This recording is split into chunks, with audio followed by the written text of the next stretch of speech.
तर नमस्कार सर्वांना, स्वागत आहे तुमचं आमच्या गावाकडच्या ब्लॉगमध्ये।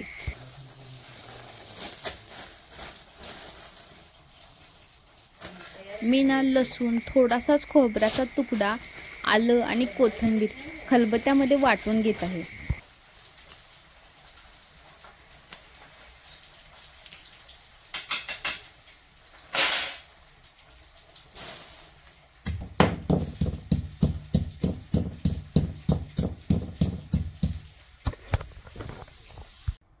आणि आमटीला एकजीवपणा येण्यासाठी तीळ, जिरे आणि खोबरे याची ना मिक्सरला बारीक पेस्ट करून घेतलेली आहे। ही ना आमच्या गावाकडची गावरान पद्धतीची माशाची आमटी आहे। आणि आपण मसाल्याचं वाटण ह्याच्यामध्ये टाकणार आहोतच, तरी सुद्धा आम्ही ना ह्याच्यात ज्वारीचं म्हणजे भाकरीचं पीठ पण आम्ही ह्याच्यात पूर्वी टाकून घेतलेलं आहे। आणि आपण मिक्सरला जे बारीक केलेलं वाटण आहे ना, तीळ, जिरे आणि खोबरे त्याची पेस्ट ना आपण ह्याच्यामध्ये आता मिक्स करत आहे। आणि आपली घरगुती जी चटणी असते ना, ती चटणी आणि मीठ पण आपण आता याच्यामध्येच मिक्स करून घेणार आहोत।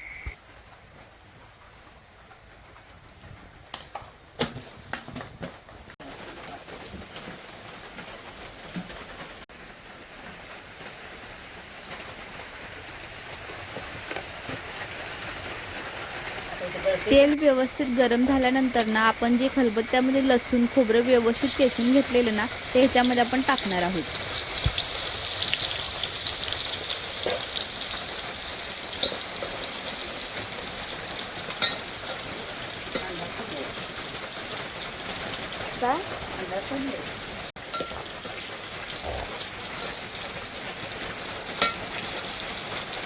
लसणाला ना सोनेरी खरपूस असा कलर येऊपर्यंत ना त्याला व्यवस्थित भाजून घ्यायचं। आणि लसूण भाजल्यानंतर त्याच्यामध्ये आपण हे सगळं मिश्रण ओतणार आहोत।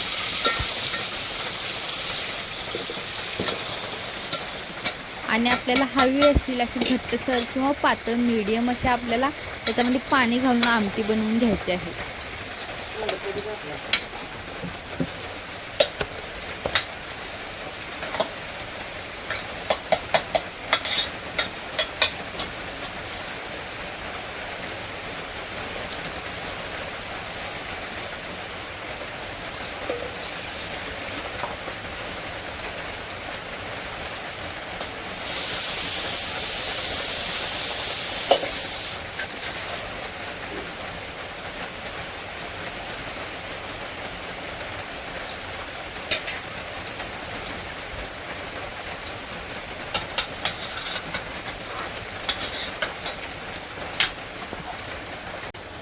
झालं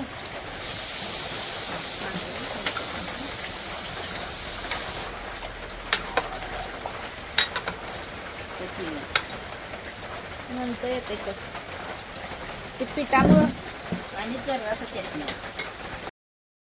आता आपली आमटी बनवून तयार झालेली आहे आणि आता आपण मासा फ्राय बनवायला घेणार आहोत। आधी ना आम्ही माशाचे सगळे काप करून ठेवलेले आणि त्याला ना व्यवस्थित लिंबू, आलं लसूण पेस्ट, चटणी, मीठ व्यवस्थित ना लावून त्याला मॅरिनेट करण्यासाठी ठेवलेलं होतं। आणि 1-2 तास मॅरिनेट झाल्यानंतर त्याला व्यवस्थित असा बारीक रवा लावून ना त्याला तव्यावरती तेल टाकून भाजून घेणार आहोत।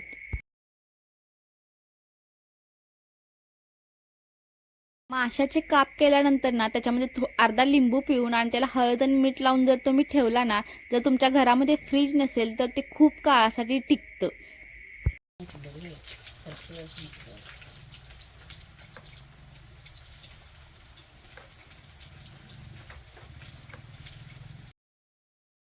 आणि तुम्हाला माहिती आहे का, आम्ही कधी सुद्धा मासे विकत आणत नाही। आमच्या गावाच्या आसपास ना 2-3 नद्या आहेत आणि बाबा ना त्या नद्यांमधून ताजे ताजे मासे पकडून आणतात आणि तेच मासे आम्ही घरी बनवतो।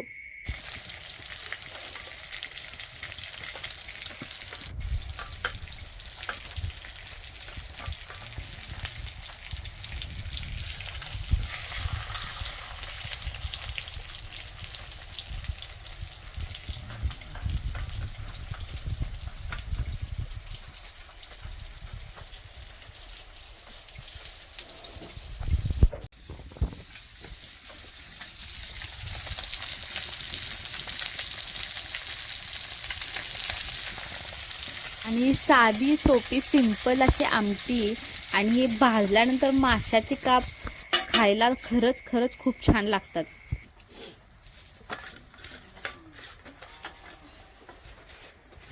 कोणी माशाला तळून मग त्याच्यानंतर त्याची आमटी करतात, पण आम्ही गावाकडे ना असं साध्या सिंपल पद्धतीने मग फक्त लसणाची फोडणी टाकून आम्ही आमटी बनवतो आणि तीच खरंच खूप छान लागते. आमच्या गावाकडच्या अशाच सिंपल रेसिपी पाहायला तुम्हाला आवडत असतील ना, तर आम्हाला सबस्क्राईब करायला विसरू नका. आणि तर चला आजसाठी एवढंच, भेटूया पुढच्या व्हिडिओमध्ये. तोपर्यंत धन्यवाद.